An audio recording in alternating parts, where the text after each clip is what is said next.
Quando pensamos em assassinato, a primeira coisa que nos vem à cabeça é uma pessoa adulta de olhar frio e mente doentia. Mas quando a história não aponta para um adulto e sim uma criança, algo parece não se encaixar. Porque afinal, o que motivaria uma criança a matar? Seria algum distúrbio psicológico ou algum trauma desastroso que pode ter desencadeado essa ação? De que forma a pureza pode dar lugar à escuridão?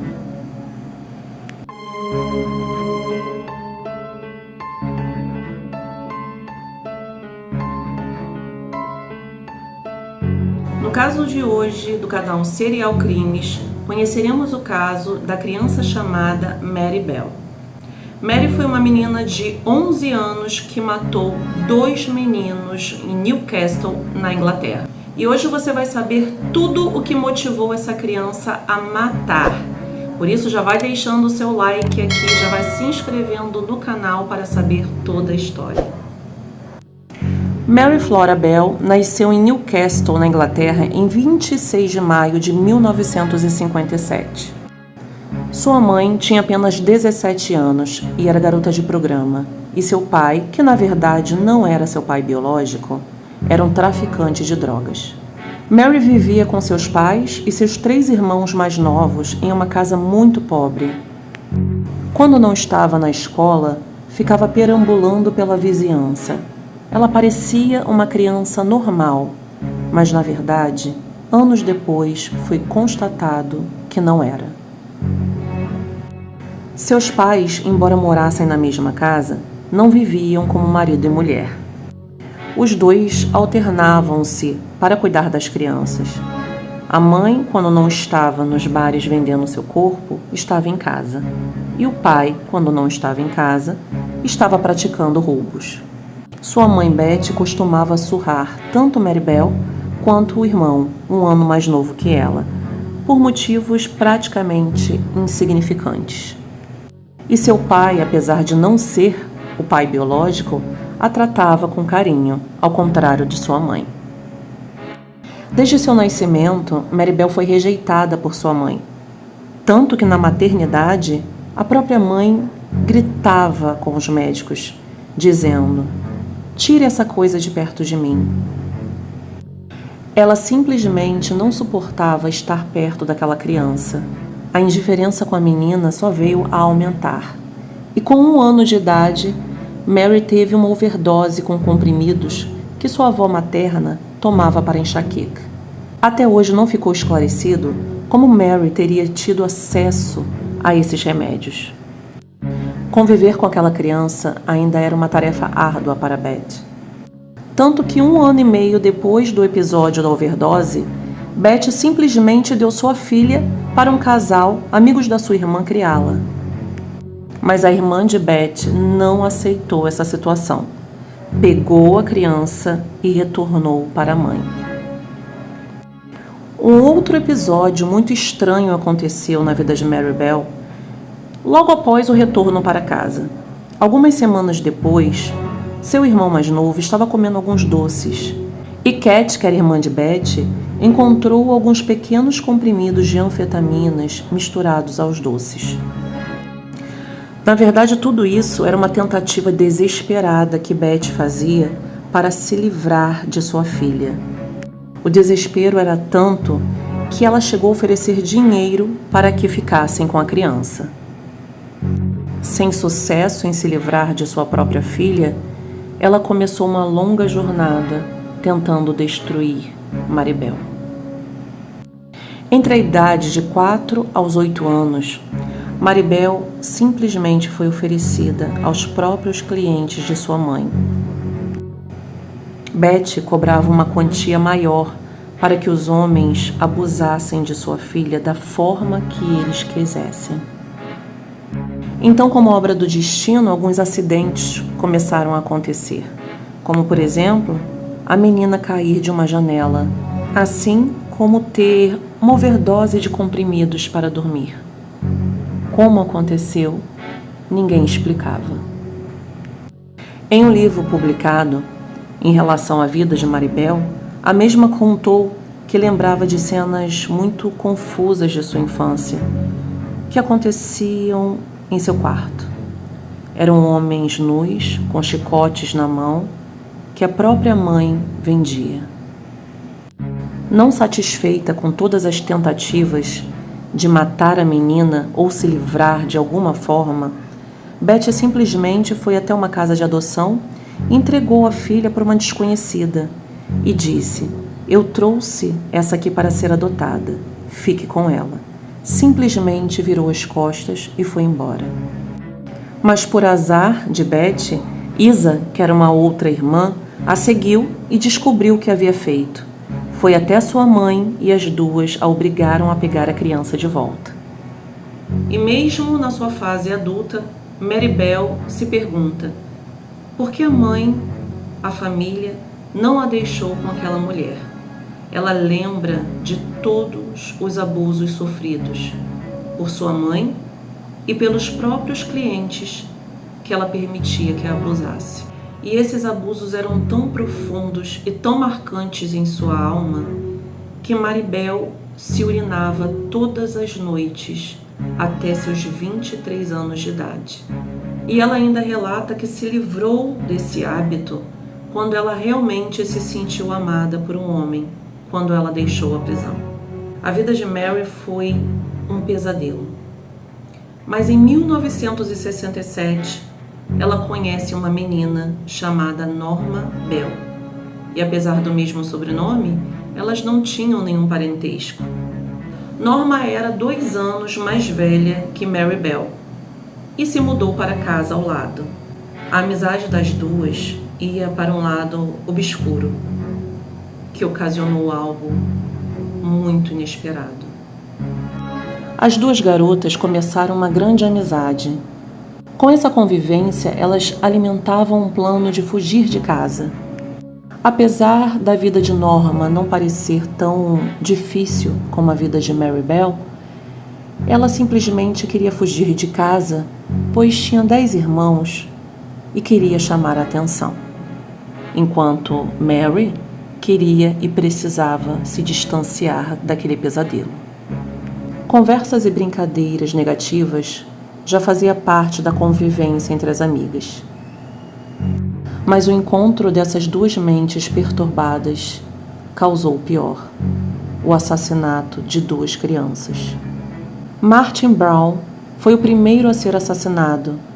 Mary Bell estava sozinha e pegou o menino pela mão. Levou-o até uma casa abandonada da vizinhança e apertou sua garganta, como os clientes de sua mãe faziam com ela. Naquele momento, ela pedia que Martin também a segurasse pelo pescoço. Martin desfaleceu em suas mãos.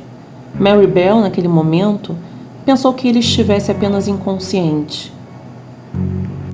como acontecia com ela diversas vezes quando os clientes de sua mãe faziam a mesma coisa.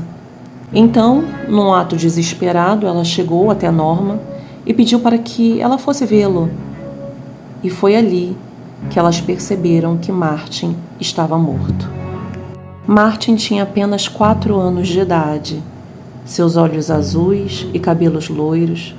Naquele dia, ele colocou a capa de chuva e se despediu da mãe para ir brincar. Ninguém esperava que naquele mesmo dia, às 3:30 da tarde, ele fosse encontrado morto, de barriga para cima e com a boca ensanguentada. Mas, na verdade, as investigações sugeriram que ele havia ingerido alguns remédios que foram encontrados ao lado de seu corpo, e ninguém suspeitou de assassinato. 9 semanas depois, Brian Hall foi encontrado morto. Brian tinha apenas 3 anos de idade e foi encontrado largado em um terreno baldio. Nesse dia, as 2 meninas estavam juntas, brincando na rua, e encontraram Brian também brincando. Elas já o conheciam da vizinhança e o levaram para uns blocos de concreto que ficava à margem de um rio. Nesse momento, Mary Bell deitou Brian no chão e pediu que levantasse a cabeça e começou a apertar o seu pescoço. O menino se debatia, tentando se livrar das mãos de Mary Bell, até que não conseguiu mais. Não satisfeitas com a morte da criança, elas ainda pegaram uma lâmina de barbear e as duas meninas escreveram na barriga de Brian, primeiro um N de Norma e um M de Mary. Brian, antes de morrer, estava carregando uma tesoura que Mary usou para cortar uma mecha de seu cabelo e logo depois tentou cortar seu membro. Hoje, Mary interpreta essa tentativa de castração como algo simbólico, como tirar o órgão de seu agressor. E por fim, elas ainda cobriram todo o corpo de Brian com grama e ainda ajudaram a irmã mais velha a procurá-lo. O corpo de Brian foi encontrado na madrugada do dia seguinte e um legista constatou que, devido às marcas da pressão em seu pescoço e em seu nariz e à leveza dos ferimentos com a faca, o crime devia ter sido cometido por uma ou mais crianças. Depois dessa análise, começou-se a cogitar que a morte de Martin também deveria ter sido um assassinato. Começou então uma investigação por toda aquela cidade, onde as crianças começaram a ser ouvidas, até que eles chegaram em Norma e Mary Bell. Antes mesmo da morte de Brian, na verdade, um dia depois da morte de Martin, as duas amigas invadiram uma escola e começaram a deixar bilhetes alegando que elas teriam matado Martin. Porém, as meninas não assinaram o bilhete. A polícia, então, não conseguia descobrir o autor da carta e, na verdade, não acreditou no seu conteúdo, porque para eles, Martin havia morrido de overdose de remédio. Talvez se a polícia tivesse levado em consideração o conteúdo dos bilhetes, Brian pudesse estar vivo. Mediante algumas dúvidas que as meninas demonstravam em seus comportamentos, a polícia começou a desconfiar das duas, até que elas foram interrogadas. A polícia ainda não tinha certeza da autoria dos crimes, porém, Mary Bell fez algo muito estranho na missa de 7º dia de Brian. Ela simplesmente começou a gargalhar. Aquele ato foi visto como estranho por todos que estavam ali. Foi então que a polícia decidiu chamá-las mais uma vez para depoimento. Foi então que Mary Bell cometeu um erro gravíssimo em seu depoimento. Ela afirma ter visto o agressor de Brian e que ele transportava uma tesoura. A polícia, por sua vez, desconfiou, pois em nenhum momento foi falado que Brian tinha qualquer tipo de marca no corpo com objetos afiados. Foi então que as duas foram à júri popular. Mary Bell, simplesmente mal vestida e sem apoio da família, e Norma Bell, muito pelo contrário, sempre apoiada por um advogado. Ela sempre muito bem vestida, com o apoio de seus familiares, sempre se mostrava muito arrependida, costumava chorar muito quando ia a julgamento. Mary Bell, por sua vez, se encontrava sozinha e acusada de nascida para matar. O caso ficou viral na mídia e a opinião pública pressionava cada vez mais que Mary Bell fosse condenada. E foi então que, em 17 de dezembro de 1968, Norma Bell foi absolvida e Mary Bell foi condenada a 12 anos de prisão por homicídio culposo, partindo do princípio que ela tinha sintomas clássicos de psicopatia. Mas o incrível é que ninguém se deu ao trabalho de fazer uma avaliação psicológica em Norma. Enquanto isso, Mary Bell foi examinada por 2 psiquiatras antes do julgamento, que nada sabiam sobre sua infância e, mesmo assim, deram diagnóstico de psicopata. Ela era uma criança descrita pelo promotor de justiça como depravada, cruel e aterrorizante. O próprio juiz a chamou de maléfica e a mídia a chamava de aberração da natureza nascida do mal. Mary Bell ficou presa dos 11 anos aos 23 anos de idade. Logo depois, cumpriu a sua liberdade condicional, mas em momento algum foi recomendado que fosse tratada por um profissional de saúde mental. Somente nos últimos anos de sua prisão, a jovem fez terapia de grupo por iniciativa própria, mas para não ter que trabalhar nas horas que estava na terapia. Em uma entrevista dada em 1997, Mary Bell encontrava-se casada pela segunda vez e com uma filha de seu primeiro casamento. Ela afirma se sentir profundamente culpada pelas mortes das duas crianças e não consegue ficar um dia sem pensar nelas. E independente de tudo que ela fez e de tudo que fizeram com ela, ela diz que cuida muito bem de sua filha e que ela é a coisa mais importante de sua vida. E minha pergunta hoje para você é: será que as pessoas nascem mais? Ou será que a maldade é lançada sobre elas após seu nascimento? E esse foi o caso de hoje do nosso canal. Mais uma vez eu peço a todos vocês que ainda não se inscreveram, que estão aqui visualizando, que se inscrevam. Vamos crescer juntos. Muito obrigada por ter assistido até o final e te convido mais uma vez para ver o caso da próxima semana.